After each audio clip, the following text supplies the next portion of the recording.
Thank you, Felipe, and this place for welcoming And for, Silvia. for all the to the month I spent here. So I came here for 1 month because I wanted to discover the Italian market to see how it's working. It's one of our main markets in Prestashop. So I wanted to learn the language and as well to work with other workers that are here based in Italia. So I spent 2 weeks here in this co-working place and it was wonderful. And so thank you for welcoming and for taking me here like a nomad digital for this time. Yes, so Felipe told me if I could do a presentation so I could share with you what we are doing in Prestashop, as well how the web marketing strategy it is. I think it's interesting for people that have e-commerce and they are growing up. So Prestashop, it was firstly a startup. Now we are in a scale up. It was created in 2007 for Bruno Lebec, that is the founder.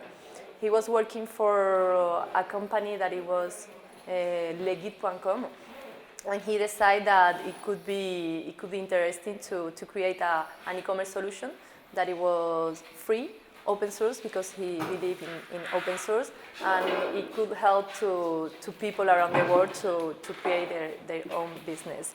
So today this is what I'm going to talk about. So firstly, I will present you Prestashop, then the web marketing strategy. I will talk about open source too, and then sharing and circular economy, how this solution is helping people to make money and to live. And at the end, we will go for questions. So Eva, I'm Spanish. Okay, my name is Eva. I'm Spanish. I've been working in different places, Barcelona, Madrid. Then I went to Australia for 2 years, and then I moved to Paris. In Paris, I've been working in Prestashop for 3.5 years already, and I'm web marketing director. So let's go. So Prestashop.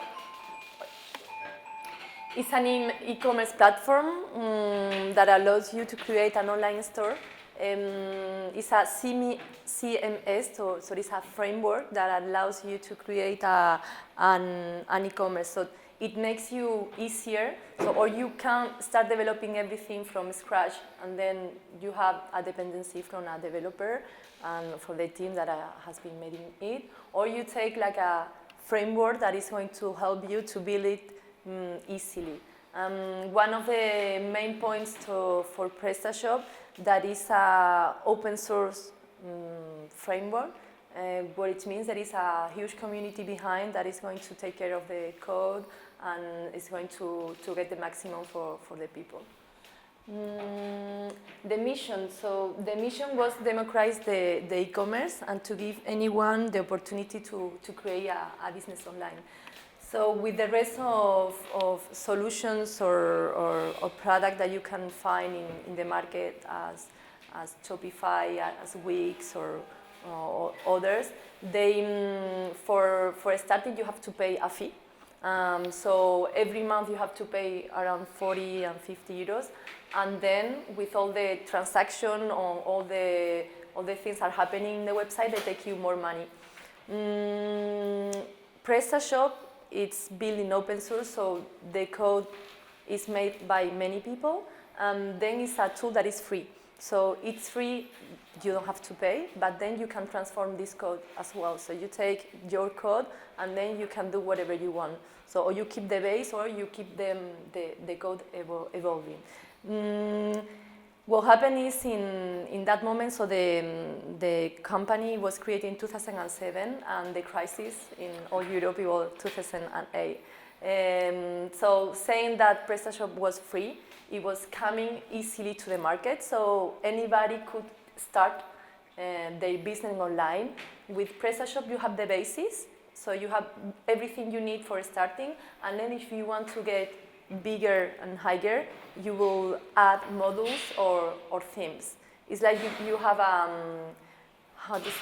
bakery, and Prestashop is going to give you all the walls and the basis stuff, and then if you want to change the color of the walls, or you want to add a machine for paying with the visa, for example, you add new modules, and this is how it's going to be built your website. But from nothing, from zero, you need aubergère. So a place where you have OBH, or there are different, I don't know how to say in English, but basically you need to buy a nom de domain and domain name, and you need to have a place where you put your website. So this is host, thank you. So this is what you have to pay. That is not too expensive. You pay once 50, 70 euros, and then it's done for the rest of the year. So this is one of the... An annual fee. Is it an annual fee? Sí, annual fee, sí. Only hosted. No. You cannot be hosted Yeah, by yourself. by yourself. You have partners, so we offer partners that make this for you. So we can advise you, okay, so if you want to host in OBH or one-on-one or whatever, you can do it.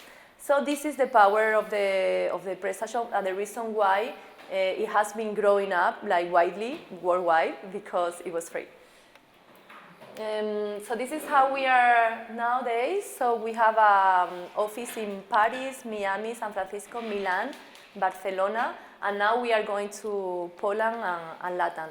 As I explained you, it's growing like by itself. So we are investing today in 12 countries, but the rest of the countries, they are growing up. So we are as well in India, is one market that is going up. We have Indonesia too, Iran too. So they are countries that they are taking the solution, and agencies or developers and are pushing Prestashop.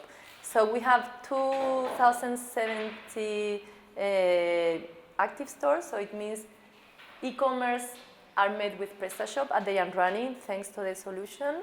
They have been doing like 15 billions of euros in transactions, so a lot of money is running thanks to this solution, and we have 6 million downloads every year. What is happening is once the person does a download, it doesn't mean that it's going to active the store. So you have the solution, you put it in your computer, and then you find a host, and then you start to build your store.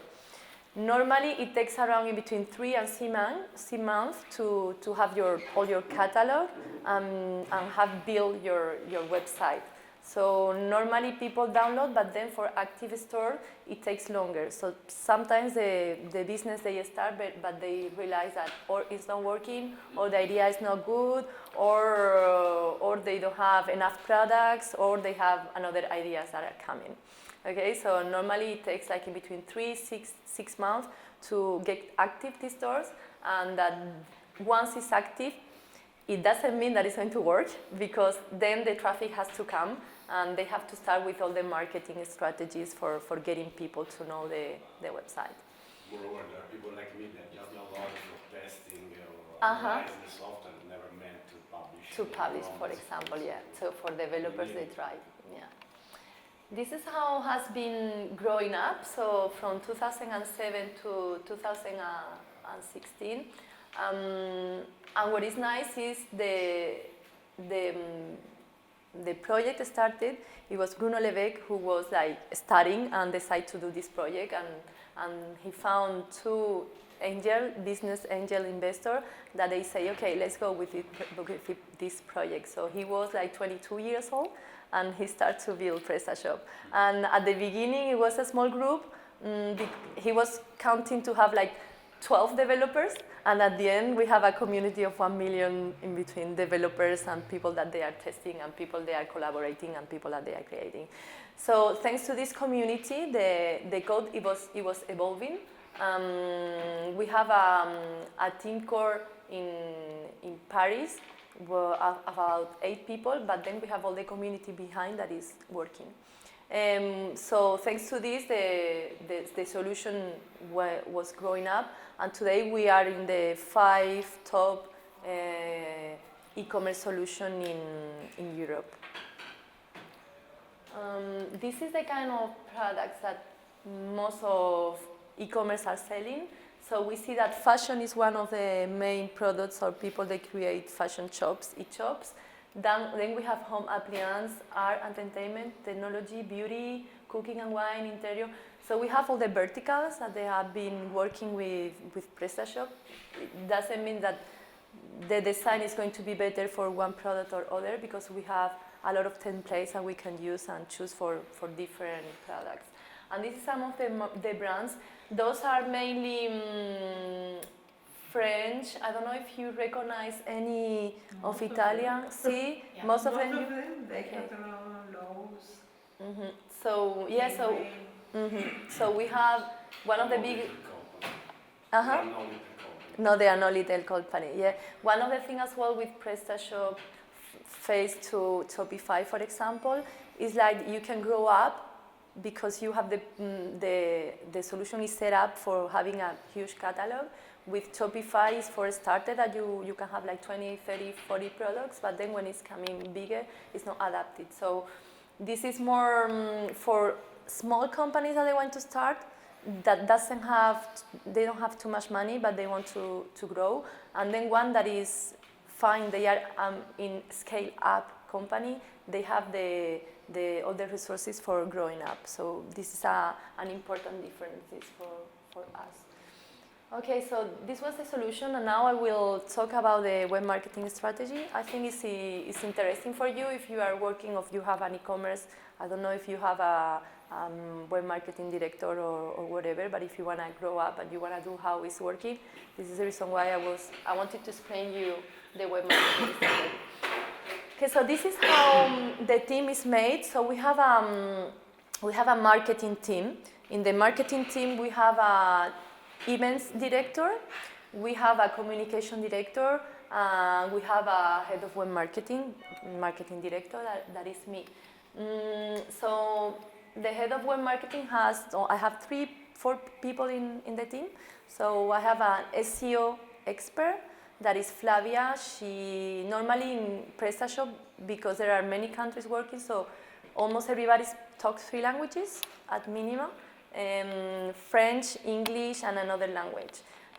So Flavia speaks Spanish and French and English, and she's taking care of 12 countries in SEO. So in SEO we have like 3 pillars. One is the technique, so your website has to be Google friendly in terms of all the speed, or in terms of accessibility, in terms of again? Sí. Then we have the content part, that is content is king and it's true, and for Google it's true. So all the content that you have to offer to the users have to be a valuable content, that it gives them answers to their question. So in content we have like 2 main pillars too. One is hot content, another one is like cold content. So the cold content is the content that doesn't move from the websites on the landing page, that they are static all the time. The hot content is targeting more the long tail keywords. For this we use the blog. We create content 3 times per week, and then this content is going to be like diffused or released through newsletter or from the back office too of the shops. Then there is the. You don't have the blog.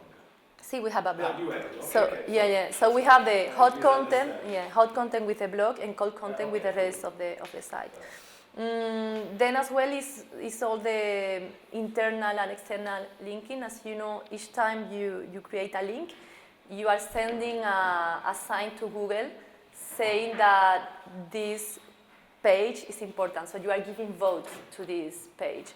So the strategy, internal and external linking, is pretty important too, to give page rank and page authority, that Google is going to interpret this, how this website or page is important. Then we have the email and data manager. So his name is Clément, and he's taking care of all the emails, activation, newsletter, CRM. So each time someone download the solution, there is an onboarding journey made with 8 emails that you have to activate. So he's taking care of this, and as well he's helping with all the data and tracking. So today, if you are taking decisions and not using data, it's like an opinion. That is pretty good, having an opinion, but we like to work with data. So we use Google Analytics, and we use as well Content Square. That is a tool that allows you to see how is the user behavior on the website, Like Hotjar. but it's much more powerful. We have been working with Hotjar. What's the name? Sorry. It's Content Square. Content Square, like yeah, Content Square. So basically you can see how people is behaving, how people is coming into a section, which pages are visiting and from where they are going out. So it makes you to realize that there are gaps or there are pages that people, they don't understand. As well, there is a zone. You can see how is the time of hover, so hover mouse, the clicks, the time that the people, or the parts that the people see in the page. So we realize, for example, that 75 of the people for one category, they didn't get the end of the page, and it was the form for getting a lead. And we realized too that there were many like fields that people, they were spending too much time or no time at all. So thanks to this, we have taken the decision to move up the form because it was a lead, and then to short the number of fields to make easier the person to get in. But you know, we didn't have information about it before, but now we have it. So we are taking all this data, so Clement is helping to analyze everything for go further. Then we have a digital acquisition manager, that is Rodrigo, and he is taking care of all the paid media. So we have a budget for spending that is 1 million, okay, budget for spending in all the countries, in all the paid media we have. So we have SEA campaigns, SEA campaigns with Google. We have as well, we are using Facebook and Instagram, but with Facebook and Instagram is for campaigns. So if we are launching a new release, the 1.7.6, we are going to use all these channels. SEI is all the time, but then the other ones is more for creating awareness, and we are using these channels. We have as well remarketing, dynamic remarketing with Criteo, and we are projecting to like getting leads from other websites. So we are testing different tools. Sorry, how do you do the remarketing? I don't understand. Is it always with Google? Remarketing? No, remarketing, Google has you have Google remarketing, but we have been working with Criteo. Criteo is a French company. The problem is we have like virtual products. So they are no products like shoes, or they are modules and themes. So with Google, we couldn't customize. We were working with them, but it didn't work. So we went with Criteo. So we created a flux of data, and we start to do retargeting with them. But you can do as well with Google. Yeah, I'm currently doing with Google. You are doing currently with Google. Yeah, it's With the working. Facebook pixel as well. Yeah, because they have a huge inventory of websites.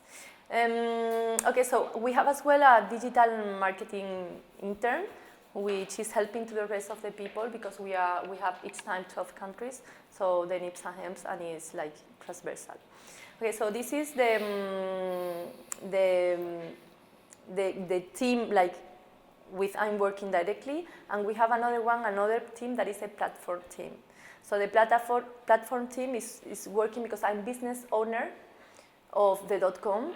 So it means each project that is going to touch the .com, that is the institutional side, we have to evaluate which are the benefits or not, and then we advance. And then we have this team that is a platform team, and that is made by a group of developers. So we have 3 front developers, we have 6 back developers.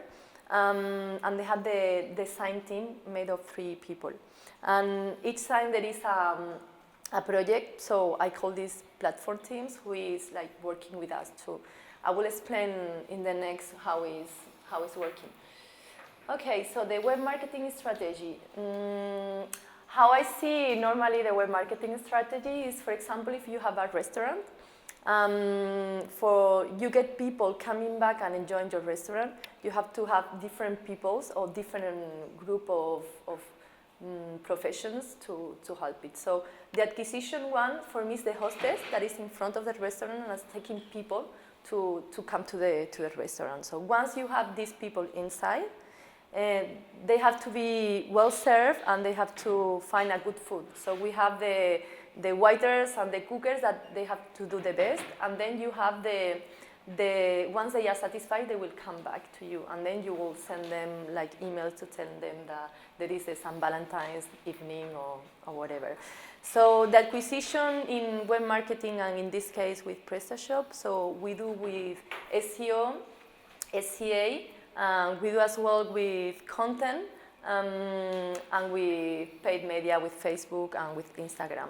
So once we take the person to the site, we know they are there, but they have to convert, because our lead is the download in the case of the .com. In add-ons, that is the marketplace, is to buy a module or a theme.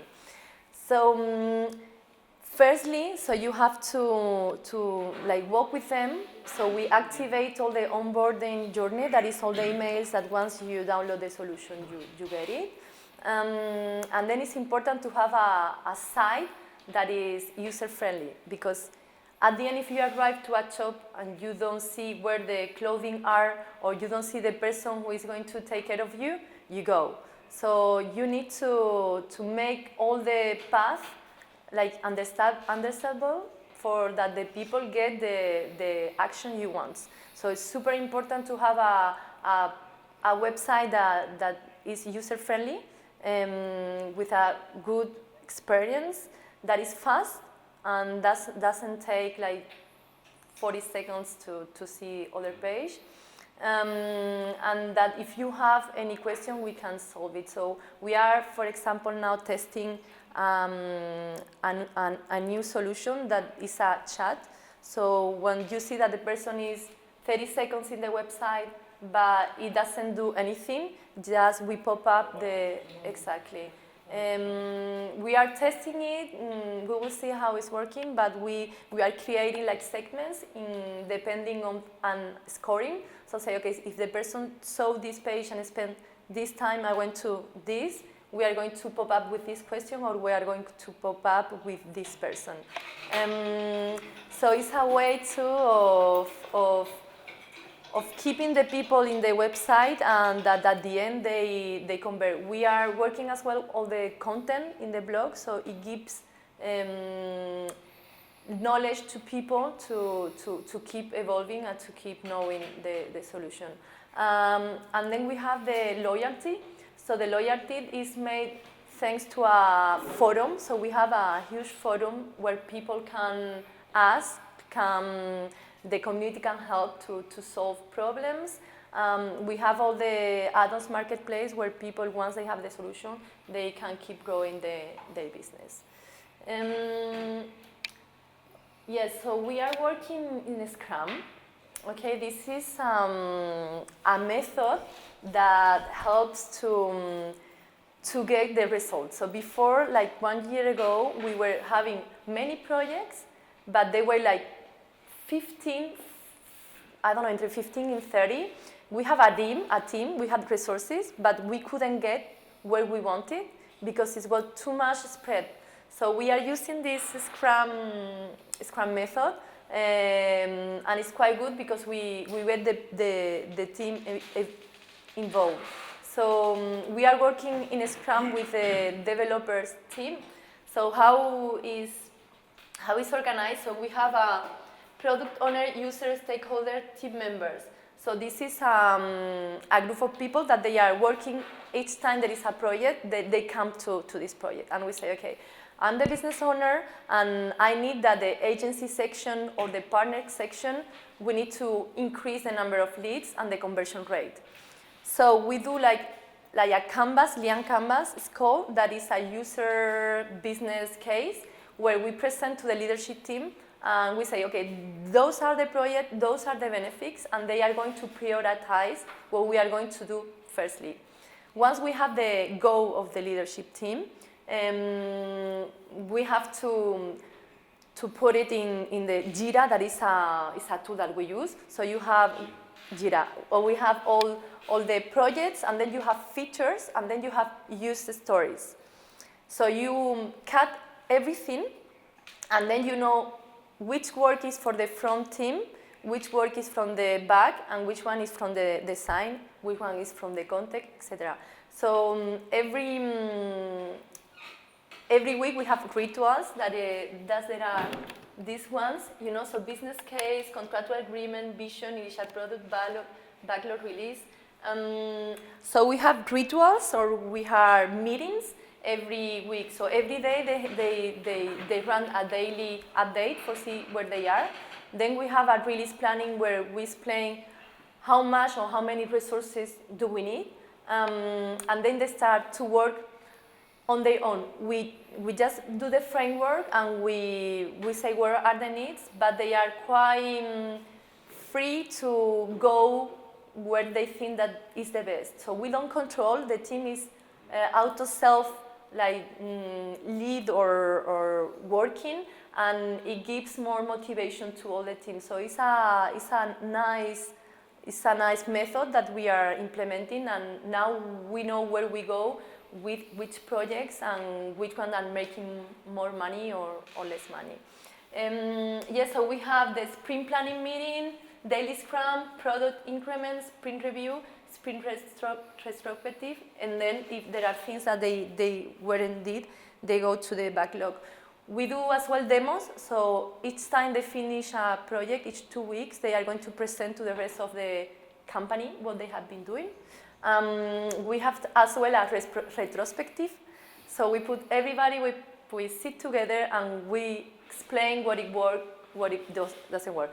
Sometimes you weren't working too much and then it was impact my job, or it wasn't too communication at the end, you finished the project but we didn't give any feedback, or it was great, we were working together, you were helping me. So each person is going to give the feedback with everybody, so it allows to close or to tie the links in between people. So this creates another way of feeling and working, and it's much better.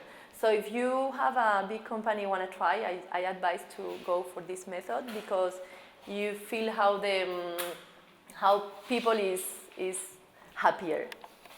So the Scrum values are this one, and I wanted to show you because it's true. So once we had the training, values are courage. Scrum team members have the courage to do the right thing and work through problems. So if there are problems, they are going to keep going because they have other people that are helping to solve these problems. Then focus. Everybody knows what to do. So it's not, okay, I'm going to work in the quality test, or no, now I want to work in this. So they know what have to do, and they are going to focus on this. Commitment, people personally commit to achieve the goals of the Scrum team. Respect, so this is super important. So if you are not happy with, you cannot scream, or you have to be nice with the person, because if not, in retrospective planning, we are going to say, okay, everybody agree that our values are respect, so you have to keep the respect, so train your soft skills or whatever, because it's not working. And then openness, there are a lot of transparency, so allows from one side in all levels to see how we are doing. So we have every month a transversal projects, and we have LSD team, platform teams, product team, core teams, and we put everything together and we see how we are getting and what we need from the other teams in terms to go forward with one on another project. So you have a whole picture of all projects that are happening in the company, and you can see in real you are going to get the project ended in September, October, or in February. There are some projects that, seeing the charge of work in everything, we decide to say no.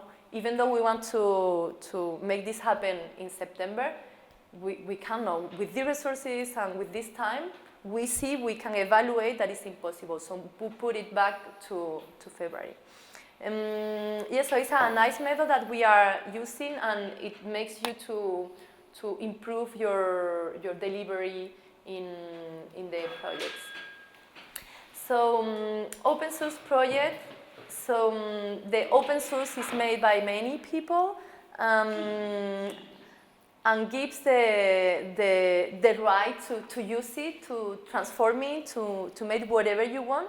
And this is one of the main points of the founder, and the benefits are different. So improve product quality. So it means that because there are thousands of people that they are working on this code, so they are going to improve it, and they are going to check with QA, the quality assurance, to see if it's working or not. So we have a core team in Prestashop, and we have like a community of 1 million persons that are working, and the core team can prioritize as well what are the insights that they are taking or not, because there are many developers saying, okay, we want to go to this way, we want to do this project. So the core team is going to say, okay, these are necessary or not, these ones are going to improve the solution or not, are going to have like a high impact. So the core team in Paris is going to work with these all developers to make the product that is going to be improved,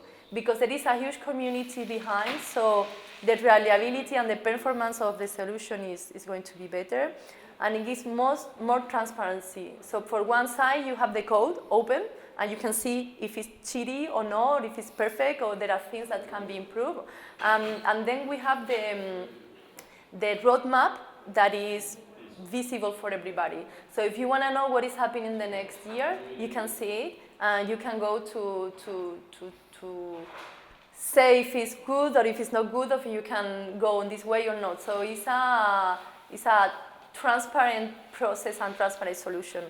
And then wealth of features. So this is coming with the business model of Prestashop, because at the end it's a big community that they take in return something, and because they know if they are creating models or themes, they are going to get money behind.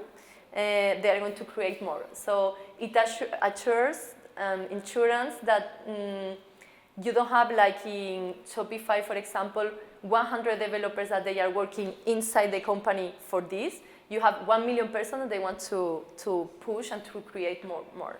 So this is one of the benefits of being open source, because you have a great community behind to advance. And I wanted to make a point for this sharing circular economy, because in this place, Millepiani, I realized that is as well in this kind of way of living, of working. So you have a place where you are sharing, where you are helping, and where you are giving the chance to people to work in another way. And I feel that in Prestashop is similar. So we have a huge community. We have 60 languages. There are 6,000 add-ons and templates. I will explain you right now. We have partners, that there are or agencies or industrial partners, and we have certified agencies. Okay, so because it's free, and you say, okay, how this company can make money if it's free? How can make money? Okay, so the business model is the next. So it's an open project source, and we have developers and designer integrator agencies and merchants.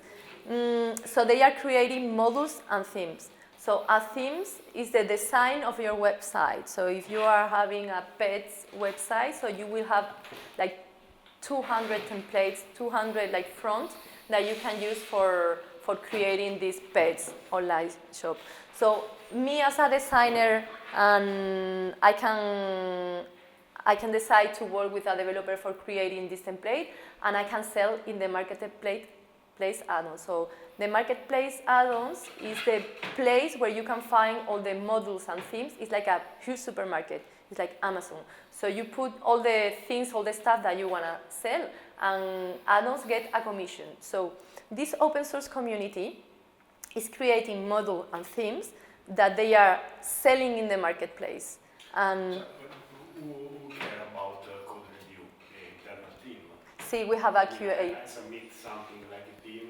See, we have. I need to be approved by. See, by the Prestashop. internal team. Of course, Okay. see, we have For a. example, automatic compressor, See, like an external team. You, and this is a problem because. no. We have an internal. We have 4 people. Yeah. Exactly. Okay. We have an internal. So we have in this marketplace, we have services, module themes. We have Prestashop Ready, that is a new solution in SaaS that is coming in February, and we sell as well trainings and support. So thanks to all this, we are making money. Thanks to this money, we can keep going with this company. So this is the way it's working, the flow. So we have merchants are people that they have their online stores. They need to buy modules for getting better their shops, and they are buying this in this add-on marketplace. Okay, so at the same time, merchants are working with agency and freelancers because sometimes there are people that they don't have any knowledge about development, they just have an idea. So if you have knowledge about it, you can do it yourself. If not, it's better if you have an agency or a freelancer that is helping you. So merchants, they are giving money to agencies and freelancers, and we do partnerships with the agencies that in return give us money or a Prestashop directly, or they are creating 2 modules and templates for the marketplace. Then we have Prestashop that is creating, we have a product team in-house that are creating modules as well and themes for the needs that they see people have. And then we have the industry partners. Okay, the industry partners are PayPal, are UPS, are big companies that create modules for putting in the websites, in the e-commerce site, and people they can sell abroad, or they can use different forms, methods of payments, or they can improve their marketing, or they can add Google Ads, etc. So those of them, they are the industrial partners that are dealing directly with Prestashop and then selling their products to in the marketplace. And then we have themes and modules. So the developers, they create these people that are working in the open source project. They create modules, and then they earn money. Just for saying, so for me the most important is, thanks to this solution, we are creating a circular economy where many people is getting money and where many people is working thanks to it. So despite it's free, we have a business model to have the business running, and we are helping to other people to keep going with their own business. You don't have a transaction fee?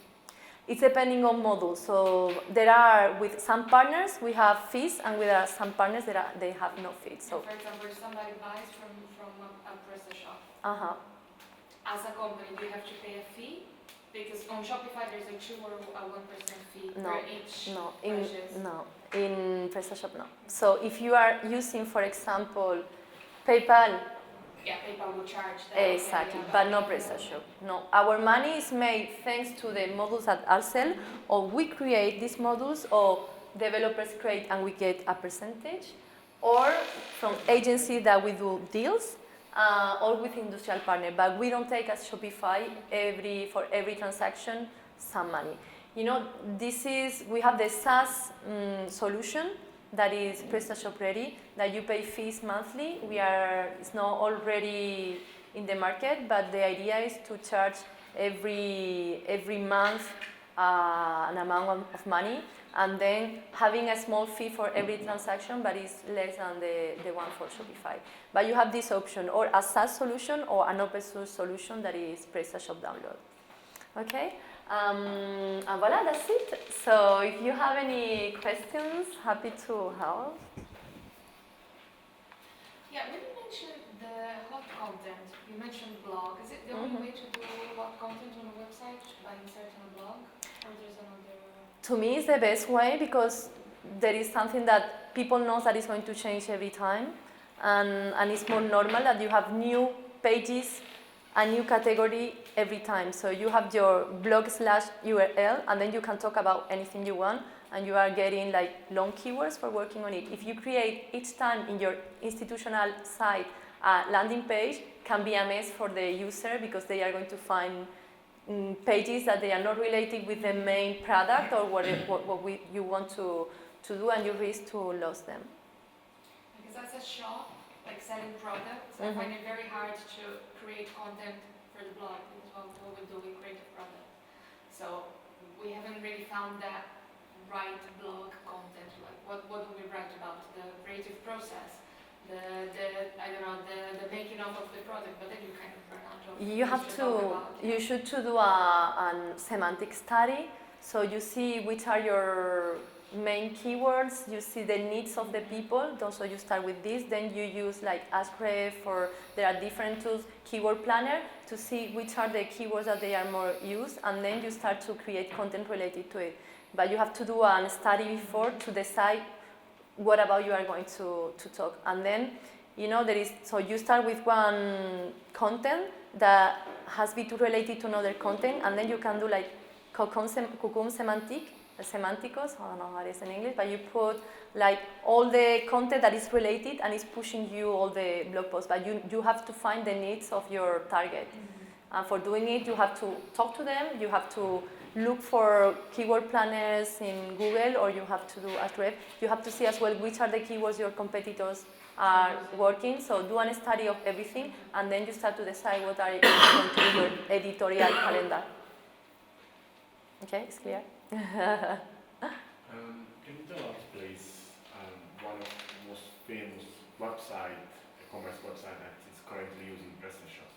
See, we saw some of them, for example, here in Italy, so we have Decathlon, for example, Decathlon, La Redoute, Kawaii, French Sleep as well, brownies made as well, pilones as well. So we have nice brands made on Prestashop. I have a question, so obviously when you buy Prestashop, or when you download Prestashop, you have to put it somewhere. Sí. What type of partners do you work with as a base for the infrastructure? Yeah, so we work with One-on-One, OBH. We have been working as well with Google Cloud, and then they are smaller, that they are as well giving the service. We have partnership exceptional with some of them, but they are others that they are coming into the marketplace, and they are as well offering the service of hosting service. But it's quite, we give the opportunity to the person to choose whatever they want. We give just a solution, and then depending on their aims or their money or their projects, they will use one or another with plans, different plans, but we are working so we... Yeah, because it's a very important component. It is. When it's you the have base. a global store, Yeah. if you don't have the right access. Yeah. So it's important to have the right partner, the right infrastructure. Mhm. So I just want to know, because people coming to us with they come to Prestashop. us with the Prestashop being selected, but they don't know what to do and where to put it. Yeah, that's it. We created some videos. One of the strategy for the retention is all the YouTube strategies. So we are creating tutorials to help people to know how to do it. So in the installation tutorial, we are pushing, for example, One-on-One, because the partnership is done with them. But then we have other videos that even other people of the community made with different hostings. The easiest way to make the one click that is easier than to do it yourself. So we have different, but we don't push. It's like in the marketplace, it's like you have a supermarket and you have a lot of products, so we give the right to the person to choose whatever they want. So we try not push what because thanks to partnership, we are going to push more. No, we stay quite like fair, and then in the marketplace we have an algorithm that, depending on reviews and depending on the number of downloads, we put it up or we put it down, but it keeps quite fair. We don't want to like put the users in a situation that they don't want, so you choose whatever you want. We give you the marketplace, then you see what is better for you. What's the difference between, like, comparing to WooCommerce and Magento, for example? How does it relate to it? Okay, so WooCommerce is coming from WordPress. So to me, the easiest, if you don't know what you want and you start with a like showcase, we can say like showcase website. So you don't have just you want to show where you are and what you are. And then in few months or few years, you decide to become an e-commerce. So with WordPress, you plug WooCommerce, and then it's easier to do it. Magento is a huge company, it's a complicated software. If you know that you have a budget that is important and you have the people behind for doing it, you use Magento. Yeah, big warehouse for Magento. Yeah, so Never big warehouse for Magento. yeah, so it's much more complicated if you are a startup working with Magento, and with WordPress you can start like working from a website and then become an e-commerce. Yeah, I have WooCommerce before, but there were so many problems. See, you have. Every time there was an update with WordPress, something would break on the website. Really? Yeah. It depends So how that's why I many changed. plugins you fix together. Yeah, too. If you keep it trained, it works very good, then doesn't I'm really not a stop. developer, so. Yeah. The problem of WordPress is the huge amount of plugins that you put all together. That's a big problem.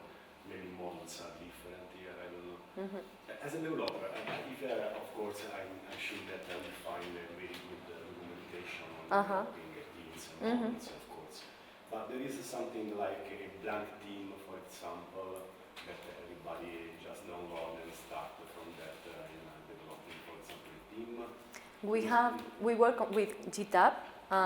Is there where all the developers are pushing or are putting their creation?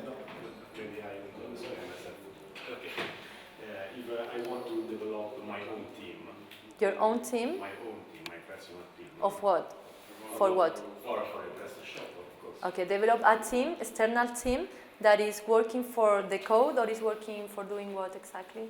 For doing my own commerce site. Ah, your own, okay. My team, and not team, not group of people, like graphical dress. The theme. My Okay, your theme. Okay, what's a team? What you want? Okay, your theme. Okay. Team. Theme. The models and the themes. Models are different. Sí, but you are talking about themes. Adding functionalities. Sí, themes. We are now. Themes. Themes. Okay. If I want to develop my own Themes. my own commerce, Yes. I buy something like a blank theme Black theme. from which I can start. Yes. Something like Yeah, there is all the models and themes. They are open source too, so you can evolve this theme that you are downloading. So all of them, they are open source, all the plugin and all the themes. You can start for something. Maybe it's not blank. I mean, it's already Yeah. with graphical, with the CSS, with okay, and I have to Adapt or personalize. Okay. Yeah. Okay. It's a good. So it's an idea I'm going to propose you to offer to developer black theme. Black themes. Blank. I mean, without CSS, only the PHP infrastructure and the place where to put in the right way you want to do it. Yes. It's a good thing. WordPress do it. Yeah. Of course. Go for it. I will put you in contact with the product team. Okay, and I think can be a good idea to see how it's working. Yes, definitely. Okay, it's good. Yes. I belong to the immersions category. Okay. So, what would you put on the table to convince me to change my career, move to Prestashop? Which is yours? I can't remember, but I need to know. You know, I know the benefits, I know the problems of the rest, but I don't know your. Okay. So what I'd like to hear is what's the benefit, what's the strength of Prestashop that could convince someone, such as a merchant, who already has their own website, something already built, something already up and running, and tested, to move to the Prestashop. It's expensive to move. Yeah, you have to do a migration. See, you have to do a migration. Okay, so for me, the firstly is like you have a huge community behind, so it means that the code is all the time evolving and it's free. So you have these 2 points, but it's the community that is behind that is going to make sure that this code is going to be improving and good. So one is this. The other one is because it's translating in 75 languages, so you can download the language wherever you want, whenever you want. It's a solution that is used in all the world. We are more than 150 countries, so we have already partnerships with all the countries. Each time you go to a new market, you have to do partnership, or you have to integrate a module that is for this country. Because, for example, in Spain, for delivery things, it's correo, and in France, it's La Poste. So we have, because it's like worldwide, you have the opportunity to go easier abroad. Then we don't have any fees, so you buy your modules and your themes, and then you don't have to give money, for example, like Shopify, for each transaction. And then you have it's not a complicated tool. For example, Magento, the back office is much more complicated. With Prestashop, you need someone perhaps helping you at the beginning, but once it's done, you have a back office that is friendly. We can say too that we are evolving to the SEO friendly as well. So all the changes we are doing in the product today, in the last release 1.76, that it was the last one, we are integrating and improving the SEO part. That is super important because it's one of the first channels that you activate for getting people in your website. Is it paid modules? No, we are putting in native, yes. Yeah, native. So this is another point, is that you have many native models. So with these native models that we are improving day by day, you have the base for being well, and not for being, okay, I create this website and then I don't know. And then we are partnership with new partners that can improve. For example, with Content Expert, we are creating a module for selling, and it's going to give you the option to improve your user experience.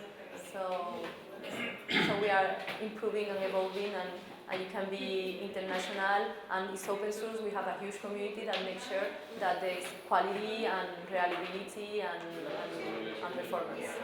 For example, I have two questions. If I want to have variable products, is it native modules, is it already, or I have to pay for extra module for make variable products? I mean, for the size, for example, of the color of the shirt. No, this is included already in native. And if I want to calculate the cost of expedition based on weight of the product, it's very common.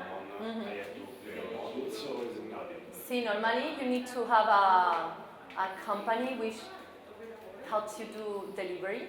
Yes, of course, but I have to establish the cost you do with the module. Yeah, exactly. For the weight, exactly.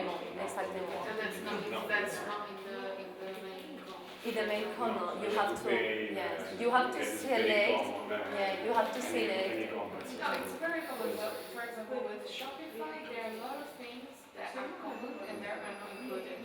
Like variable products or related products. So a lot of things that you need to buy a plugin or you need to install something else because it's not in the main code. This is interesting. For upsell product, for example, like See, upsell. Shopify. No, you need a module. For this, that you need a module. See, for this you need a module, yeah. Oh, it's common to need the modules for that. But even WooCommerce, I mean, see, but then you can see what are the features you need, and see what are the natives one in Prestashop, and see if at the end. There's a list of the... See, we have all the natives, so you can see at the end it's better for you, or with this one that you have with Shopify, they are the same or enough or less. And you have to pay to buy other modules. For example, this for the variable, for example, for the weight. If it's not included, you have to pay for. There are modules that they are free, and there are modules that they are paid modules. So you can choose. I paid like monthly or I paid Once. You pay once. Yeah. So there are free modules, and there are modules that you have to pay. So you evaluate what you prefer, and then you take it. So synthesizing is more performing than other your own website. You want to mean adopting Prestashop than a normal website. I would say yes, but Yeah, of course. I'm Prestashop. I know too that there are other competitors. It depends on your needs, and it's depending your resources, and it's depending your time. So you have to evaluate to choose what fits you. Shopify is good for certain business, and it's not good for other ones. So everything now they are evolving. But for example, before it was everything in English. Now you have to work in English with your back office. Now they are becoming with more languages. If you want to go further, you don't have the option because it's made for a product catalog that is smaller. The code is closed. So if they don't want to, you need a feature that you want to push, they will not give you the option because it's like this. So it's less flexible. So there are pros and cons, and then you have to decide. It's a monthly pay, so every month you have to pay an amount of money, and with transaction, etc. With Prestashop, it's not the case. With Magento, it's good for big business, but it's quite complicated to run up the business. With WooCommerce, you have to see if you want to have your shop like website and shop, or if you prefer to do it directly, then I think it's better Prestashop if you run directly. For me, WooCommerce, if you are changing from a website to e-commerce, it's easier because everything is made. Did you find any who try to duplicate their own website? Okay, so we have partners, okay? This is a huge discussion. We have set up, how to say, like, protection strategy, because we have a huge community, and you have a huge community of competitors. So you have to find the right balance where you are and where you want the rest of the people are. So we have been we did a strategy. So it was defense, it was integration, and it was precaution before. And each time we were addressing at a legal level what we can do. So we have, for example, partners that they are agencies in Chile, for example, that they create the same look and feel that the website Prestashop. And they are partners.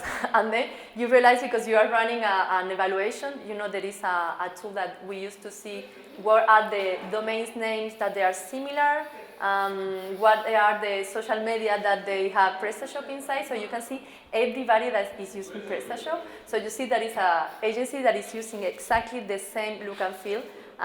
You talk to them and you say, this is forbidden, you cannot do it, you are a partner. But you are an agency, so you are not Prestashop. So it's quite tricky because you are partners, so you have to deal with them, but they have to understand that they cannot take all the faces of Prestashop. So we have this. We have as well website, social media profiles that they put the logo of Prestashop in Spain, for example, or in Italy, and you have to tell them, okay, you are a really good contributor. But you cannot use our logo in your profile because it's going to miss people.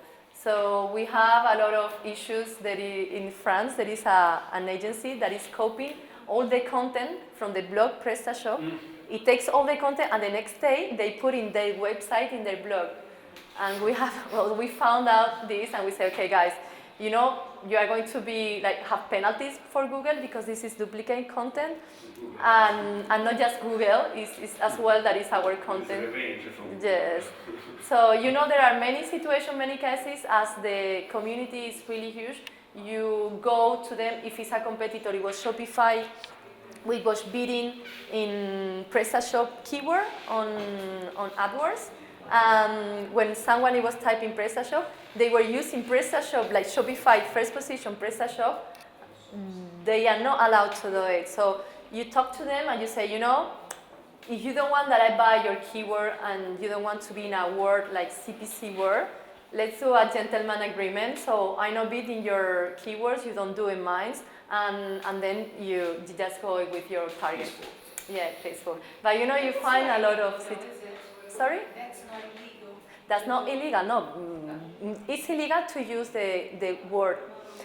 See, you can bid the keyword, you can buy the keyword you want, but you cannot use a brand that is protected.